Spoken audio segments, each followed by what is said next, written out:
जय जगन्नाथ बंधुगण आज आमे जानिबा 18 सेप्टेम्बर 2025 गुरुवार दिनर द्वादश राशि राशिफल विषय। एही दैनिक राशिफल चंद्रंक गोचर गणना को नहीं आधारित एवं चंद्रंक गोचर गणना आम जीवन रे बहुत प्रभाव पकई थाए। तो आसंतु सर्वप्रथमे जानिबा आजिर तिथि और राशि नक्षत्र विषय। आज हेउची 18 सेप्टेम्बर 2025 गुरुवार आश्विन कृष्ण पक्ष द्वादशी रात्र 11:25 गते त्रयोदशी। आज पुष्या नक्षत्र प्रातः 6:33 गते अश्लेषा नक्षत्र।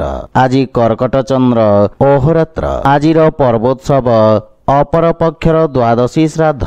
आजिर शुभ बेला प्रातः 5:42 रु 7:19 पर्यंत।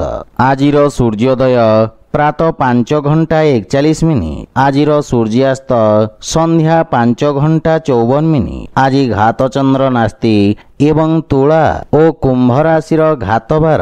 आज पोई और मसूर खाइबा निषिद्ध। तो बंधुगण आसंतु जानिबा आजिर राशिफल विषय। ता पूर्वरु आम चैनल को जो माने नुआ करी आछंती तळे थिबा लाल रंगर सब्सक्राइब बटन को दबाई आम चैनल को सब्सक्राइब करंतो ओ पाखरे थिबा घंटी बटन को दबाई ऑल रे सिलेक्ट करंतो। काहेकि ना आमे अपलोड करिथिबा प्रत्येक वीडियो रो नोटिफिकेशन आपण सर्वप्रथमे पाई परिबे। तो प्रथमे जानिबा मेष राशि विषय। आपणक चतुर्थ भावरे चंद्रदेवंक गोचर आपणक मानसिक चिंतार कारण हेब। वाणिज्य व्यवसाय क्षेत्र रे अवरोध कारणरू कष्टर सामना करिबाकू पड़िबो। आपणक चाकरी क्षेत्र रे अधिकारींक सहित किछि मतभेद देखा दे पारे। सेथिपई आपणଙ୍କୁ निज क्रोध और वाणी रे नियंत्रण रखिबार आवश्यकता रहिछि। अन्यथा आपणଙ୍କ छवि रे खराब प्रभाव पड़िबार संभावना रहिछि। विद्यार्थी छात्र छात्री माननको शिक्षा क्षेत्र रे एकाग्रता रखिबारे समस्यार सामना करिबाकू पड़िबो। पारिवारिक जीवन रे परिवार रे खर्चर अधिकता कारणरू मनमालिन्य देखा दे पारे एवं आय व्यय रे असंतुलन कारणरू आपणଙ୍କ चिंता वृद्धि पाइब। भाई भौणीक मार्गदर्शन प्राप्ति हेब एवं तांक सहित भविष्यत योजना विषय रे विचार विमर्श करिवे। किंतु आर्थिक स्थिति सामान्य संघर्षपूर्ण रहिब।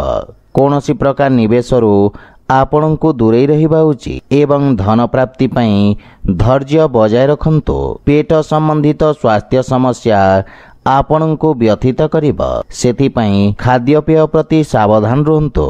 आज आपण ओं श्री महालक्ष्मी नमः मंत्र जप करंतो शुभ फल पाइबे। वृष राशि आपणଙ୍କ राशि स्थानरू तृतीय भावरे चंद्रदेवंक गोचर आपणଙ୍କ पराक्रम रे वृद्धि करिब। आपण निज बुद्धिबल एवं कौशल बल रे शत्रु को पराजित करिवे। चिकित्सा क्षेत्र जड़ित व्यक्तिंक ख्यातिर विस्तार हेब। राजकीय कर्मचारी मानक पई दिनटी व्यस्तता बहुल रहिब। नुआ दायित्व भार सहित स्थानांतरणर मध्य संभावना रहिछि एवं पारिवारिक जीवन रे भाई भौणींक सहयोगरू अटकीथिबा कार्य रे गति आसिब। विदेश स्रोतरू सुखद समाचार पाई प्रसन्नता अनुभव करिवे एवं पारिवारिक जीवन मध्य सुखमय रहिब। संतान पक्षरू सुखद समाचार प्राप्ति हेब। किंतु प्रेम जीवन रे समयर अभाव कारणरू पारस्परिक मतभेदर संभावना रहिछि। आर्थिक स्थिति उत्तम अनुकूल रहिब एवं पूर्वरु थिबा आर्थिक चिंतारू मुक्ति मिलिब। मातांक स्वास्थ्यावस्थार विषय ध्यान रखंतो। आज आपण गोमातांको खाइबाकू दियंतो शुभ फल पाइबे। मिथुन राशि आपणଙ୍କ द्वितीय भावरे चंद्रदेवंक गोचर कारणरू समाज रे आपणଙ୍କ मान सम्मान और पद प्रतिष्ठा रे वृद्धि घटिब। आपणଙ୍କ समस्त कार्य सफलता पूर्वक समाप्त हेब। विद्यार्थी छात्र छात्री माने निज अभिव्यक्ति क्षमता रे विकास अनुभव करिवे एवं आपण निज मधुर वाणी रे समस्तंको प्रभावित करिवे। समाज रे आपणଙ୍କ सकारात्मक छविर निर्माण हेब एवं कार्य क्षेत्र रे संबंधर लाभ मिलिब। पारिवारिक जीवन रे परिवार सदस्यंक पूर्ण सहयोग प्राप्ति हेब। ଏବଂ ପାରିବାରିକ ଦୂରତ୍ୱର ସମାପ୍ତ ହେବ। ପାରିବାରିକ ଜୀବନରେ ହସ ଖୁସିର ବାତାବରଣ ଲାଗି ରହିବ। ଭାଇ ଭଉଣୀଙ୍କ ସହିତ ଆପଣ ଉତ୍ତମ ସମୟ ବ୍ୟତୀତ କରିବେ। ସନ୍ତାନଙ୍କ କାର୍ଯ୍ୟରେ ଆପଣ ଖୁସି ଅନୁଭବ କରିବେ ଏବଂ ପ୍ରେମ ଜୀବନ ପାଇଁ ମଧ୍ୟ ସମୟ ଅତ୍ୟନ୍ତ ଶୁଭ ରହିଛି। ଆର୍ଥିକ ସ୍ଥିତି କ୍ଷେତ୍ରର ବିକାଶ ହେବ ଏବଂ ନୂଆ ସମ୍ବନ୍ଧରେ ଆୟର ସ୍ରୋତରେ ବୃଦ୍ଧି ହେବ। ସ୍ୱାସ୍ଥ୍ୟାବସ୍ଥା ସାମାନ୍ୟ ରହିବ ଏବଂ ପୁରୁଣା ସ୍ୱାସ୍ଥ୍ୟ ସମସ୍ୟାରୁ ମୁକ୍ତି ମିଳିବ ତଥା ମାନସିକ ଶାନ୍ତି ଲାଗି ରହିବ। ଆଜି ଆପଣ କୌଣସି ଅସହାୟ ରୋଗୀଙ୍କୁ ଔଷଧର ଦାନ କରନ୍ତୁ, ଶୁଭ ଫଳ ପାଇବେ। କର୍କଟ ରାଶି, ଆପଣଙ୍କ ରାଶି ସ୍ଥାନରୁ ଚନ୍ଦ୍ରଦେବଙ୍କ ଗୋଚର ପୂର୍ବରୁ ଲାଗି ରହିଥିବା କିଛି ସମସ୍ୟାରୁ ମୁକ୍ତି ପ୍ରଦାନ କରିବ। ଆପଣଙ୍କ ବ୍ୟବହାରରେ ସକାରାତ୍ମକ ପରିବର୍ତ୍ତନ ହେବ, ଯାହା ଆପଣଙ୍କୁ କିଛି ଖରାପ ଅଭ୍ୟାସରୁ ମୁକ୍ତି ପ୍ରଦାନ କରିବ। ସମାଜରେ ଆପଣଙ୍କ ଛବିରେ ସକାରାତ୍ମକ ପରିବର୍ତ୍ତନ ହେବାକୁ ଲାଗିବ। ପାରିବାରିକ ଜୀବନରେ ପାରିବାରିକ ସହଯୋଗରୁ ଆପଣ ନିଜ ସମସ୍ତ ବିଗିଡ଼ିଥିବା କାର୍ଯ୍ୟରେ ପ୍ରଗତି ଅନୁଭବ କରିବେ। ଅଜା, ଆଈ ତଥା କୌଣସି ବୃଦ୍ଧ ବ୍ୟକ୍ତିଙ୍କ ସହାୟତାର ଅବସର ଆପଣଙ୍କୁ ମାନସିକ ଶାନ୍ତି ବା ପ୍ରସନ୍ନତାର ଅନୁଭବ କରାଇବ। ପରିବାର ସଦସ୍ୟଙ୍କ ସମ୍ବନ୍ଧରେ ପରସ୍ପର ସହଯୋଗ ଓ ପ୍ରେମ ଭାବ ରହିବ, କିନ୍ତୁ ଆପଣ ନିଜ ଅହଙ୍କାର ପ୍ରବୃତ୍ତିର ତ୍ୟାଗ କରନ୍ତୁ। ଆର୍ଥିକ ସ୍ଥିତିରେ ପୂର୍ବରୁ ଲାଗି ରହିଥିବା ଆର୍ଥିକ ସମସ୍ୟାରୁ ମୁକ୍ତି ମିଳିବ, କିନ୍ତୁ ଅନାବଶ୍ୟକ ଖର୍ଚ୍ଚରେ ନିୟନ୍ତ୍ରଣର ନିତ୍ୟାନ୍ତ ଆବଶ୍ୟକ ରହିଛି। ସ୍ୱାସ୍ଥ୍ୟାବସ୍ଥାରେ ମାନସିକ ଶାନ୍ତି ଏବଂ ଏକ ନୂଆ ଉତ୍ସାହର ଅନୁଭବ କରିବେ। ଆଜି ଆପଣ ଅସହାୟ ବ୍ୟକ୍ତିଙ୍କୁ ସାହାଯ୍ୟ କରନ୍ତୁ, ଶୁଭ ଫଳ ପାଇବେ। ସିଂହ ରାଶି, ଆପଣଙ୍କ ଦ୍ୱାଦଶ ଭାବରେ ଚନ୍ଦ୍ରଦେବଙ୍କ ଗୋଚର ଆପଣଙ୍କୁ ଆର୍ଥିକ ରୂପରେ କିଛି ସଂଘର୍ଷ କରିବାକୁ ପଡ଼ିବ। ବୁଝି ବିଚାରି କରାଯାଇଥିବା ନିବେଶ ଆପଣଙ୍କ ଲମ୍ବା ଅବଧିର କାରଣ ହେବ। ସାମାଜିକ କଲ୍ୟାଣକାରୀ କାର୍ଯ୍ୟରେ ଆପଣ ପ୍ରସନ୍ନତା ସହିତ ସହଯୋଗ କରିବେ, କିନ୍ତୁ ଆପଣଙ୍କ ବାଣୀ ଓ କ୍ରୋଧରେ ନିୟନ୍ତ୍ରଣ ରଖିବାର ନିତ୍ୟାନ୍ତ ଆବଶ୍ୟକ ରହିଛି। ପାରିବାରିକ ଜୀବନରେ ଖର୍ଚ୍ଚର ଅଧିକତା ବାଦବିବାଦର କାରଣ ହେବ, ସେଥିପାଇଁ ଯେକୌଣସି ନିର୍ଣ୍ଣୟ ବୁଝି ବିଚାରି ନିଅନ୍ତୁ। ଧାର୍ମିକ ଆଧ୍ୟାତ୍ମିକ ପୂଜାପାଠ ପ୍ରତି ଆପଣଙ୍କ ରୁଚି ବଢ଼ିବ। ଗୃହ ପରିବାରର ସମସ୍ତ ସମସ୍ୟାର ସମାଧାନ ଧୈର୍ଯ୍ୟ ସହିତ କରିବାରେ ଆପଣ ସଫଳ ହେବେ ଏବଂ ପାରିବାରିକ ସୁଖ ସୁବିଧାରେ ଆପଣ ଖର୍ଚ୍ଚ କରିବେ। ଆର୍ଥିକ ସ୍ଥିତି କ୍ଷେତ୍ରରେ ଆର୍ଥିକ ପକ୍ଷ ମଜବୁତ ହେବାକୁ ଲାଗିବ, କିନ୍ତୁ ନିଜ ଖର୍ଚ୍ଚରେ ନିୟନ୍ତ୍ରଣ ବଜାୟ ରଖନ୍ତୁ। ସ୍ୱାସ୍ଥ୍ୟାବସ୍ଥାରେ ମାନସିକ ରୂପରେ ଭାବୁକ ଓ ସମ୍ବେଦନଶୀଳ ରହିବେ, କିନ୍ତୁ ପ୍ରାଣାୟାମ ଦ୍ୱାରା ଏକାଗ୍ରତା ତଥା ମାନସିକ ଦୃଢ଼ତାର ବିକାଶ ହେବ। ଆଜି ଆପଣ ସୂର୍ଯ୍ୟଦେବଙ୍କୁ ଜଳ ଅର୍ପଣ କରନ୍ତୁ, ଶୁଭ ଫଳ ପାଇବେ। କନ୍ୟା ରାଶି, ଆପଣଙ୍କ ଏକାଦଶ ଭାବରେ ଚନ୍ଦ୍ରଦେବଙ୍କ ଗୋଚର ଏପର୍ଯ୍ୟନ୍ତ କରିଥିବା ପରିଶ୍ରମର ଶୁଭ ପରିଣାମ ପ୍ରଦାନ କରିବ। ଆପଣଙ୍କ କାର୍ଯ୍ୟରେ ଯୋଜନା ଅନୁସାରେ ଗତି ଆସିବ ଏବଂ କୌଣସି ନୂଆ ବ୍ୟବସାୟର ପ୍ରାରମ୍ଭ କରିବା ପାଇଁ ସମୟ ଆପଣଙ୍କ ପାଇଁ ଅତ୍ୟନ୍ତ ଶୁଭ ରହିଛି ତଥା ଏହି ଅବଧି ଆପଣଙ୍କ କାର୍ଯ୍ୟକ୍ଷେତ୍ରରେ ଉତ୍ତମ ସକାରାତ୍ମକ ପରିଣାମ ପ୍ରଦାନ କରିବ। ସୋସିଆଲ ମିଡ଼ିଆରେ ଆପଣଙ୍କ ଖ୍ୟାତିରେ ବୃଦ୍ଧି ଘଟିବ ଏବଂ ପାରିବାରିକ ଜୀବନରେ ପାରିବାରିକ ସଦସ୍ୟଙ୍କ ପୂର୍ଣ୍ଣ ସମର୍ଥନ ଆପଣଙ୍କୁ ପ୍ରାପ୍ତି ହେବ। ପିତାଙ୍କ ପକ୍ଷରୁ ସହଯୋଗ ଓ ମାର୍ଗଦର୍ଶନ ମିଳିବ ତଥା ପିତାଙ୍କ ଆଶୀର୍ବାଦରୁ ଆପଣଙ୍କ ଉଜ୍ଜଳ ଭବିଷ୍ୟତର ମାର୍ଗ ପ୍ରଶସ୍ତ ହେବ। କୌଣସି ପ୍ରକାର ମହତ୍ୱପୂର୍ଣ୍ଣ ନିର୍ଣ୍ଣୟରେ ପରିବାର ସଦସ୍ୟଙ୍କ ପରାମର୍ଶ ଅବଶ୍ୟ ନିଅନ୍ତୁ ଏବଂ ପ୍ରେମ ଜୀବନରେ ନବୀନତା ଓ ମଧୁରତାର ସଞ୍ଚାର ହେବ। ଆର୍ଥିକ ସ୍ଥିତି କ୍ଷେତ୍ରରେ ଲାଭର ସ୍ଥିତି ଉତ୍ତମ ଓ ସୁଦୃଢ଼ ହେବାକୁ ଲାଗିବ। ଆପଣଙ୍କ ସ୍ୱାସ୍ଥ୍ୟାବସ୍ଥା ଉତ୍ତମ ଅନୁକୂଳ ରହିବ। ପ୍ରାଣାୟାମ ତଥା ଯୋଗାଭ୍ୟାସରୁ ଏକାଗ୍ରତା ବା ନିର୍ଣ୍ଣୟ ନେବା କ୍ଷମତାର ବିକାଶ ହେବ।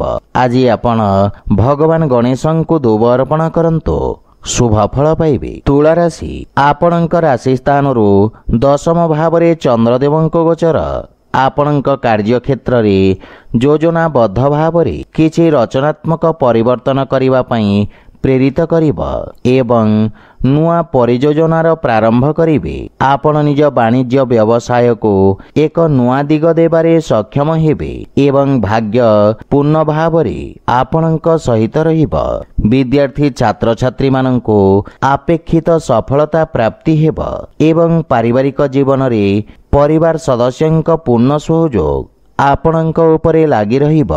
ସମ୍ପର୍କରେ ଯଦି ପୂର୍ବରୁ କୌଣସି ସମସ୍ୟା ଲାଗି ରହିଥାଏ ତାହେଲେ ଏହି ସମୟରେ ତାହା ଦୂର ହେବ। ଜୀବନସାଥୀ ଆପଣଙ୍କ ସହଯୋଗରେ ତତ୍ପର ରହିବେ ଏବଂ ଭାଇମାନଙ୍କ ସହିତ ଉତ୍ତମ ସମ୍ପର୍କ ରହିବ। ପ୍ରେମ ଜୀବନ ପାଇଁ ମଧ୍ୟ ସମୟ ଉତ୍ତମ ଅନୁକୂଳ ରହିଛି ଏବଂ ଆପଣ ନିଜ ସମ୍ପର୍କରୁ ଏକ ନୂଆ ପରିଚୟ ଦେବେ। ଆର୍ଥିକ ସ୍ଥିତି ଉତ୍ତମ ଅନୁକୂଳ ରହିବ। ଲମ୍ବା ଅବଧିର ନିବେଶରୁ ବିଶେଷ ଲାଭ ମିଳିବ। ସ୍ୱାସ୍ଥ୍ୟାବସ୍ଥା ଉତ୍ତମ ଅନୁକୂଳ ରହିଛି, କିନ୍ତୁ ଜଳର ସେବନ ଉଚିତ ମାତ୍ରାରେ କରନ୍ତୁ, କିନ୍ତୁ ତ୍ୱଚା ସମ୍ବନ୍ଧିତ ସ୍ୱାସ୍ଥ୍ୟ ସମସ୍ୟାରୁ ମୁକ୍ତି ମିଳିବ।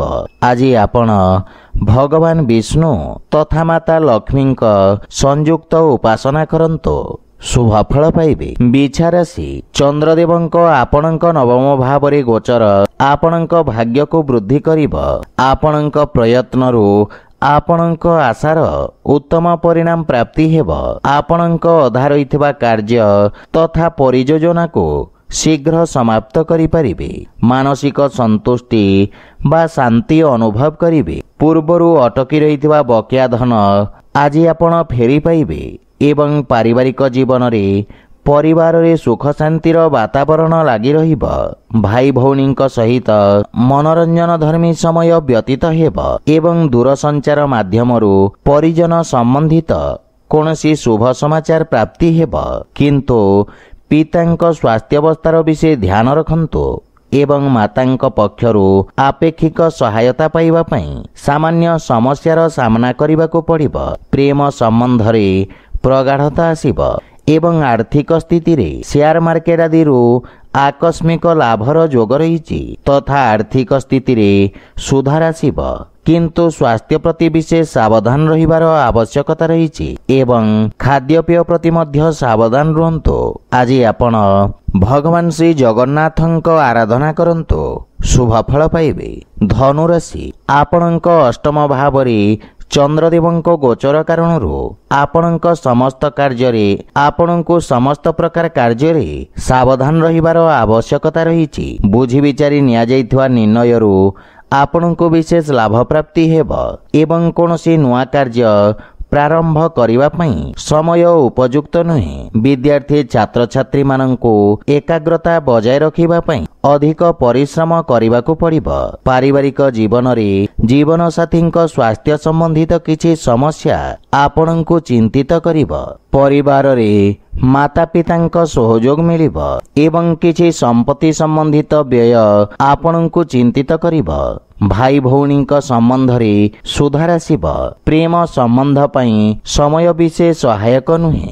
ଧାର୍ମିକ ଆଧ୍ୟାତ୍ମିକ କାର୍ଯ୍ୟ ପ୍ରତି ଆପଣଙ୍କ ରୁଚି ବଢ଼ିବ ଏବଂ ଆର୍ଥିକ ସ୍ଥିତିରେ ଶିଥିଳତା ଦୂର ହେବ, କିନ୍ତୁ ଆୟବ୍ୟୟରେ ସନ୍ତୁଳନ ରଖିବା କଷ୍ଟକର ହେବ ଏବଂ ଅନାବଶ୍ୟକ ଖର୍ଚ୍ଚରୁ ଆପଣଙ୍କୁ ଦୂରେଇ ରହିବା ଉଚିତ। ସ୍ୱାସ୍ଥ୍ୟାବସ୍ଥା ମଧ୍ୟମ ଧରଣର ରହିବ। ପ୍ରାଣାୟାମ ତଥା ଦୈନିକ ଦିନଚର୍ଯ୍ୟାର ବିଶେଷ ଧ୍ୟାନ ରଖନ୍ତୁ।